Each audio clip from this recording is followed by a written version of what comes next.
ngajarin kamu selama 30 tahun, kamu cuma dapatkan 8 masalah saja. Dan saya tersia-sia banyak waktu, tersia-sia mendidik kamu selama 30. Tapi udah, saya tuh ingin tahu 8 masalah itu apa saja. Saya tuh ingin tahu 8 masalah itu apa saja. Akhirnya diceritakan. Pertama, saya lihat manusia itu mencintai sesuatu. Dan kalau kita lihat sesuatu yang mencintai istri, ada mencintai suami, ada mencintai mobil, ada mencintai rumah. Tapi kalau ke kuburan tidak ada yang ikut. Tidak ada yang berarti kalau saya tuh harus mencintai sesuatu. Kalau ke kuburan mau ikut apa ya kira-kira sesuatu. Harus mencintai sesuatu yang saya masuk ke kuburan dia mau ikut. Percuma saya tuh mencintai sesuatu kalau kita ke kuburan dia tidak ikut. Apa kira-kira?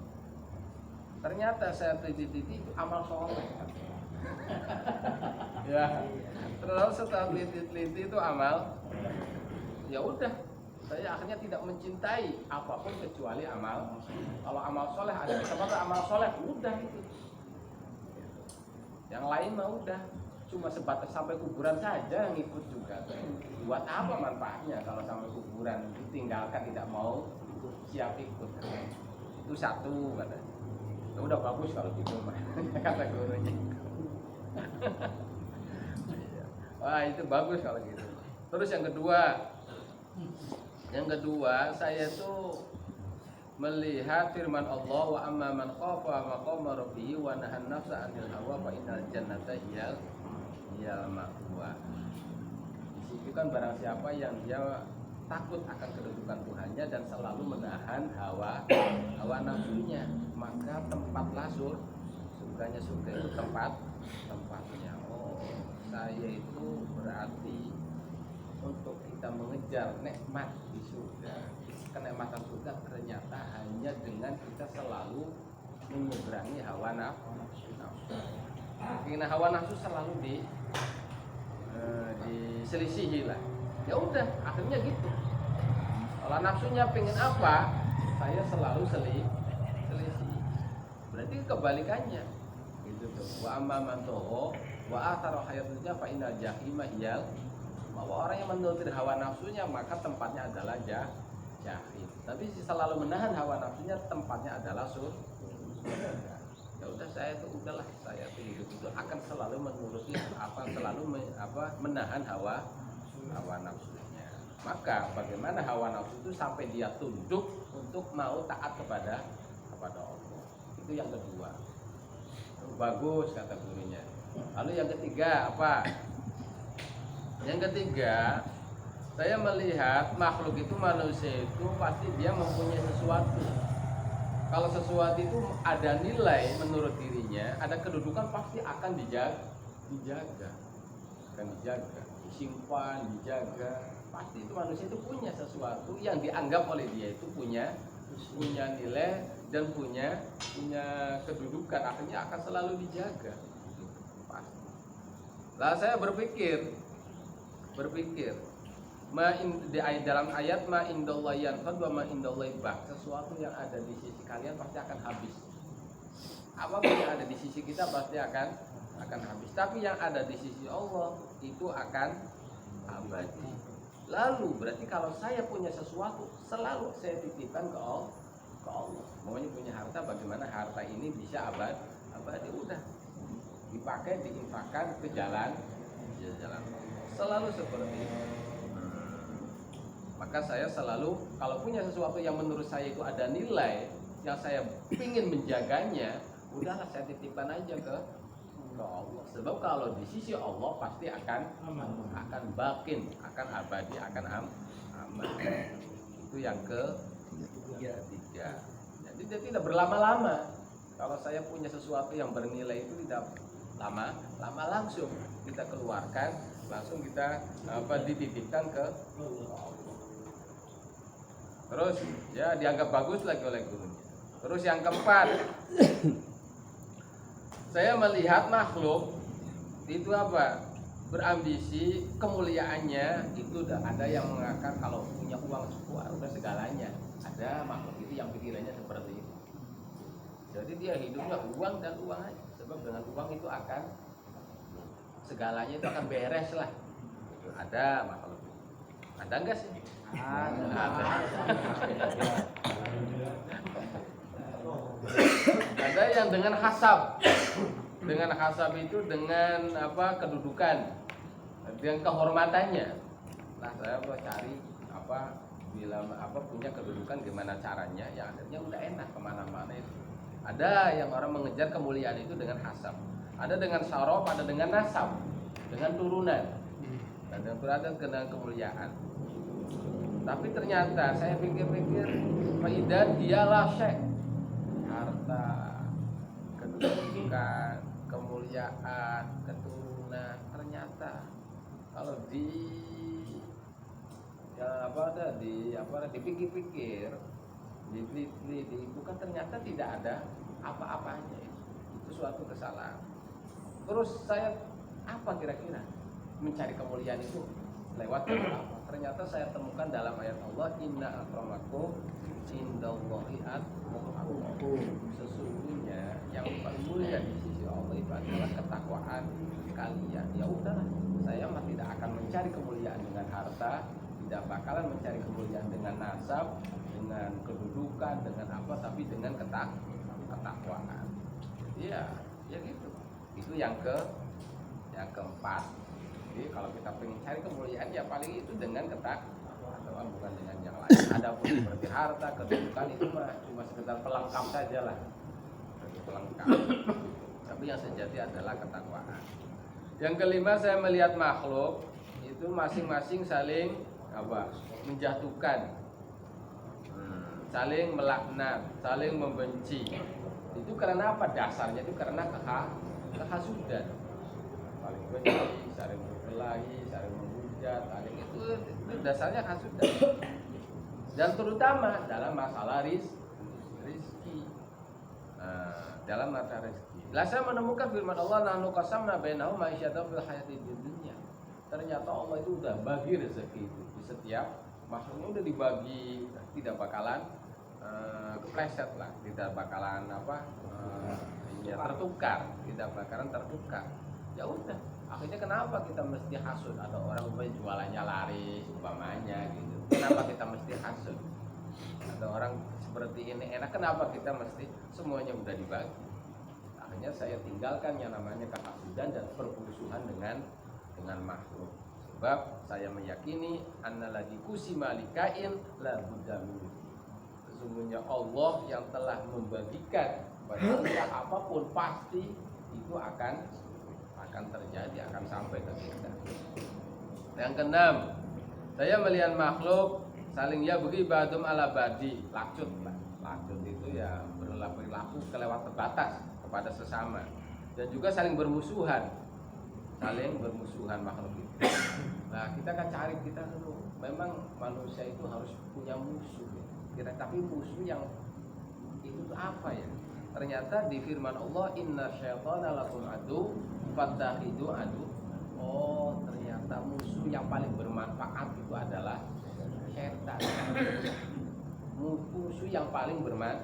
Kalau kita setan itu benar-benar jadi musuh, itu akan memberi kemanfaatan. Tapi kalau kita memusuhi selain setan, yang ada adalah kemadharatan yang pasti akan berbalik kepada diri kita. Tapi kalau kita memusuhi setan, itu akan dapatkan banyak kemanfaatan. Udahlah, saya mah musuhnya setan sajalah. Semua makhluk di dunia itu semuanya jadi kekasih, jadi teman. Jadi saya musuhnya cuma setan saja. Soal firman Allah, inna syaitana lakum adu fahattakhidu adu. Itu yang ke-6. Yang ke-7, saya nadartu ila khalqi fa wajadtuhum yatlubuna al-kathra wa yad'anfusuhum bisababiyya summa idza qalita min dabati fil ardi ila Allah rizquha. Saya menemukan makhluk itu saling berlomba-lomba dalam mencari rezeki, enggak mau dia dikasih rezeki sedikit. Jadi merasa hina bahkan kalau dia rezekinya cuma sedikit itu. Bahkan demi rezeki dia berani menghinakan dirinya demi mencari rezeki. Lah kalau saya ada ayat wa ma min dabbatin fil ardi illa Allah rizquha, tidak ada sesuatu yang berada di muka bumi ini kecuali ditanggung oleh Allah rezekinya. Ya udah. Akhirnya bahkan saya meyakini bahwa saya itu termasuk minal minal marzukin, makhluk yang ditanggung rezekinya oleh Allah. Ya udah, fastaghfirtu billah wa taraktu masih wa akhirnya kesibukan saya bukan mencari rezeki tapi istighfar billah dan saya meninggalkan selain Allah. Itu yang ke-7. Yang ke-8, saya nazar ila hatu khalqi pada itu saya melihat makhluk itu saling memasrahkan urusannya kepada makhluk yang lain. Ada masalah kesehatan dipasrahkan kepada dokter, ada gitu. Ada masalah usaha dipasrahkan kepada apa? Ya mbah. Nah, kepada ya saling memasrahkan satu sama lain. Kita punya apa bangun rumah itu nggak bisa dipasrahkan gitu. Lalu saya melihat firman Allah wa may yatawakkal 'alallah bahwa barang siapa yang tawakalnya hanya pada Allah saja pasti dia akan mencukupi segala kebutuhannya. Ya udah, akhirnya itu saya pasrahkan semua urusan saya, kesehatan apapun itu hanya dipasrahkan kepada Allah saja. Itu yang ke-8. Akhirnya kata Sakik, waffaqakallah ya hatim falaqad jama'ta al-umura kullaha. Semoga Allah menambahkan ketaufikan kepada engkau ya hatim, wahai muridku. Engkau telah mengumpulkan semua urusan semuanya. Bahkan dalam keterangan lain kata Syekh Al-Balqi suatu menceritakan itu, wahai hatim, saya telah membaca kitab Zabur, saya telah membaca kitab Taurat, saya telah membaca kitab Injil, bahkan saya baca semua kitab-kitab yang diturunkan Allah di langit. Ternyata semuanya itu ada 8 tadi. Al-Quran apalagi kata gurunya, apalagi Al-Quran. Tapi semuanya kitab yang di langit itu semuanya berkisar pada masalah yang 8 tadi. Bila kamu bisa mengamalkan yang 8, berarti kamu mengamalkan seluruh kitab yang Allah turunkan dari langit. Dalam kita satu kitab ada keterangan seperti itu. Berarti kamu mengamalkan yang 8 berarti mengamalkan semua kitab-kitab yang Allah turunkan dari langit. Makanya di sini falaqad jama'ta al-umurul kullaha. Itu cerita Hatim al-Asol. Terus ada faedah. Imam Suyuti di dalam surat Ar-Rahman ada apa? Yakhruju min humal lu'lu'u wal marjan. Surat Ar-Rahman itu yakhruju min humal lu'lu'u wal marjan. Lah menjelaskan kata-kata dalam tafsir kitab Al-Marjan, kitab Suyuti itu punya tafsir Al-Maksur, tafsir apa sih yang 8 jilid gitu. Nah, menceritakan tentang riwayat dari Abdullah bin Abbas. Kata Abdullah bin Abbas, yaltaqi al-Khidir wa Ilyas. Kan Nabi itu ada 4 yang masih hidup, yang 2 di langit, yang 2 di bumi.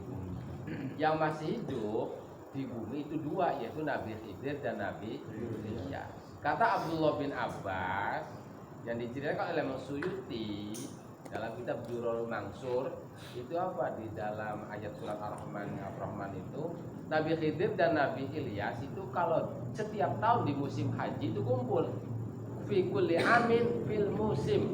Kedua Nabi Khidir dan Nabi Ilyas berkumpul fi kulli amin fi musim, dalam setiap tahun dalam musim haji. Lalu habis itu ya melakukan haji tak udah beres, sama-sama tahallul terus masing-masing potong rambut gantian, lalu pisah.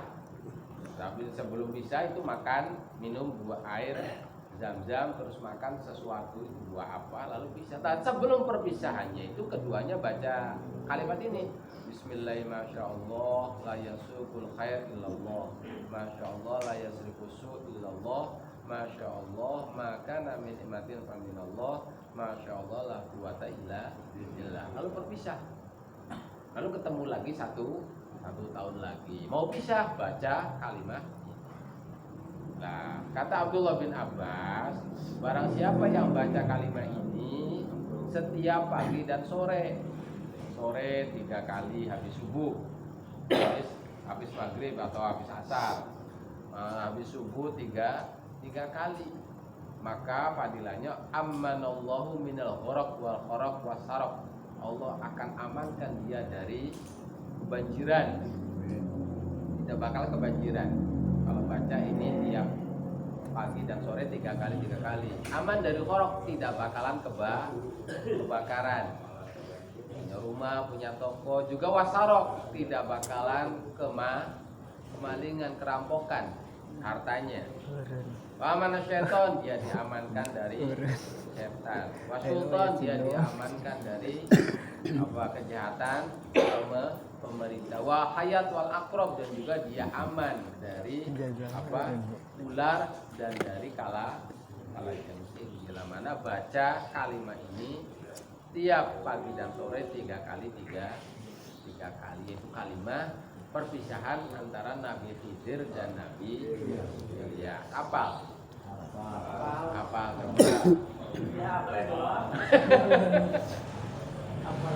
Bismillahirrahmanirrahim. La yasu'u khair illallah. Masya Allah la yasrifu su'il illallah. Masya Allah ma kana min nikmatin fa minallah. Masya Allah la haula wa la quwwata illa billah. Enggak sampai semenit. Baca 3 kali.